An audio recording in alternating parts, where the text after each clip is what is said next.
Hello dear students, आज हम maths worksheet number 2 solve करेंगे। देखिए, जो कि हमारे नंबर सिस्टम पर बेस्ड है, तो हमें नंबर सिस्टम को अच्छे से समझ आ रखा है हमें। तो सबसे पहले प्राकृत संख्याओं का ग्रुप होता है जो कि 1 से शुरू होता है। फिर सेकेंडली हम उसमें 0 ऐड करना सीखे थे, तो उनको मिलाकर पूर्ण संख्याओं का ग्रुप बन गया था। थर्ड टाइम हमने पूर्णांक सीखे, जिसमें कि पूर्ण संख्याओं में हम माइनस की टर्म्स भी मिला लेते हैं। उसके बाद आती है परिमेय संख्याओं का ग्रुप, जिन्हें हम a/b के रूप में लिख सकते हैं, और उसमें पूर्णांक, प्राकृत सब संख्याएं भी इंक्लूड होती हैं। और इसके अलावा हमारे पास कुछ ऐसी संख्याएं होती हैं जिन्हें हम a/b के रूप में नहीं लिख सकते, और ऐसी संख्याएं अपरिमेय या इरेशनल संख्याएं कहलाती हैं। और परिमेय और अपरिमेय दोनों संख्याओं के ग्रुप को मिलाकर हमारी वास्तविक संख्याएं यानी कि रियल नंबर्स बनते हैं। ठीक है बेटा, तो अब हमारे पास कुछ यहाँ क्वेश्चंस दिए गए हैं जिनके बारे में हमें बताना है कि ये किस तरीके की संख्याएं हैं। देखिए, हम यहाँ लिख लेते हैं। इस तरीके से हमने टेबल लिख ली और सभी संख्याओं के यहाँ पे नाम लिख लिए। तो जैसे मैं आपको बता रही हूँ, 7 देखिए प्राकृत संख्या है, आप टिक लगा देंगे इस पे। देखिए है, पूर्ण संख्या है ये भी, क्योंकि 0 के बाद से लेकर सारी बाद वाली सब पूर्ण संख्याएं भी है। पूर्णांक है, पूर्णांक भी है, क्योंकि पूर्णांक के ग्रुप में भी ये सारे ग्रुप आते हैं। परिमेय भी है और अपरिमेय नहीं है। घटा 7/11 ये प्राकृत संख्या नहीं है, पूर्ण संख्या भी नहीं है, पूर्णांक भी ये नहीं है। आप कहेंगे कि ये घटा की संख्या है तो पूर्णांक नहीं बेटा, उसमें हमारे पास पूरा नंबर होना चाहिए था। जैसे ये घटा 5 है, ये पूर्णांक है, लेकिन ये संख्या जो कि a/b के रूप में इस तरीके से लिखी जा रही है, ये पूर्णांक नहीं है। तो हम क्या करेंगे, परिमेय संख्या पे टिक लगाएंगे, इसका अपरिमेय नहीं है। यहाँ देखिए, घटा 5 प्राकृत नहीं है, क्योंकि घटा की संख्या नहीं आती उसमें, पूर्ण में भी नहीं आती। पूर्णांक है, परिमेय भी है, क्योंकि इसके अगर हम बटा में 1 लिख देंगे तो परिमेय संख्या बन जाएगी। अपरिमेय नहीं है। वर्गमूल 11 प्राकृत नहीं, ये कुछ भी नहीं है, सीधा अपरिमेय संख्या है ना। तो इसके जो बाकी हैं टर्म्स, वो आप अपने आप सॉल्व करेंगे इस तरीके से टेबल बनाकर। फर्स्ट क्वेश्चन यहाँ देखिएंगे, गुरमीत ने सुबह एक अध्याय का 5वां हिस्सा पढ़ा। एक अध्याय का 5वां पढ़ा, दैट मीन्स 1/5, और उसके बाद उसने 2/5वां पढ़ा, यानी कि 2/5। अब इनको मिलाकर कुल कितना पढ़ा, कुल के लिए हमें जोड़ना पड़ेगा। तो क्योंकि नीचे का हर एक जैसा है, तो 5 ही नीचे आ जाएगा और ऊपर वाले एज इट इज ऐड हो जाएंगे, दैट बिकम्स 3/5। सेकेंड क्वेश्चन, 3/5 भाग पूरा कर लिया, और अभी उसे और कितना भाग पूरा करना है। तो ऐसे में कुल काम हमने कितना मान लिया बेटा, 1 का 3/5 आप उसने कर लिया है, तो माइनस करेंगे अब की बार। तो एलसीएम लेने के बाद हमारा फाइनल आंसर आ जाएगा 2/5।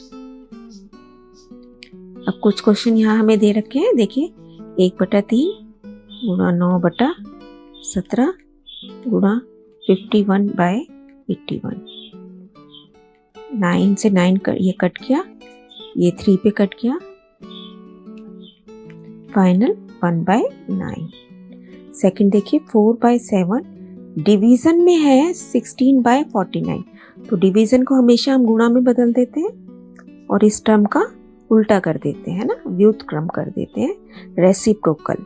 तो ये कट गया 7 से, ये कट गया इधर, फाइनली 7/4। अब कुछ क्वेश्चन हमें अपने आप करने हैं। महिमा सोमवार को अपनी यात्रा का 7वां हिस्सा पूरा करती है। बेटा तो लिखते जाते हैं। मंडे को उसने कितना किया, 7वां हिस्सा, यानी कि 1/7। 7 नहीं लिखेंगे आप, 7वां हिस्सा मतलब 1/7। उसके बाद 3/4 हिस्सा मंगलवार को, तो प्लस में 3/4 कर लेते हैं। 3/4 मतलब 3/4। अभी तक कुल कितना करा है, तो कुल करने के लिए हम प्लस करेंगे इसे। तो देखिए आप हर अलग अलग है, ऐसे में आपको पता है, आप सीधा इन दोनों को क्रॉस करें और फिर यहाँ से इन दोनों को क्रॉस मल्टीप्लाई, तो 4 + 21 दैट इज 25/28। इतना उसने कंप्लीट कर लिया अभी तक, है ना, इतनी कंप्लीटेड है उसका। पूरी इक्वेशन बना के आप लिखेंगे। उसने अपनी यात्रा का कितना हिस्सा अभी और तय करना है, तो कितना रह गया बेटा, शेष कितना है, शेष निकाल, पूरा हमने कितना मानते हैं ऐसे केस में 1, इतना कर लिया है, तो एक में से ये माइनस कर दीजिए आप, हमारे पास आ जाएगा 28 - 25/28 दैट मीन्स 3/28। इतना हिस्सा भी उसे और करना है।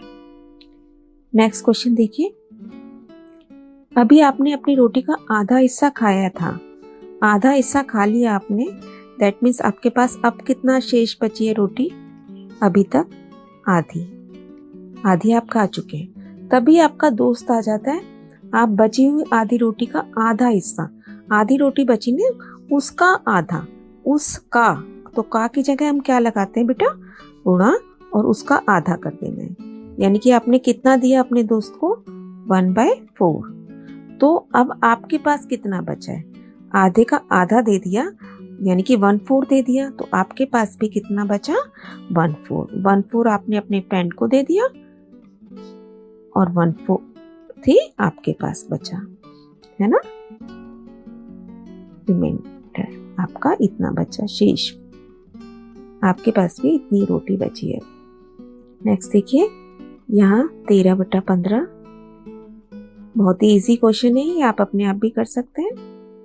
25/54, देखिए 18 के टेबल में 3 पे ये पूरा जा रहा है, ये 13 के टेबल में 5 से ये कट गए, तो हमारे पास रह गया 5/18। नेक्स्ट क्वेश्चन फिर से डिवीजन का है, 343 डिवाइडेड बाय 625, डिवीजन का साइन हटाएंगे आप, 25/49, अब इसे काट लीजिए, 25 × 25 625 होता है बेटा, और 49 के टेबल में 7 पे ये जाता है, तो हमारे पास रह गया 7/25। तो बहुत ही बेसिक हमने यहाँ रिवीजन की है। कीप ऑन लर्निंग बेटा, स्टे ब्लेस्ड।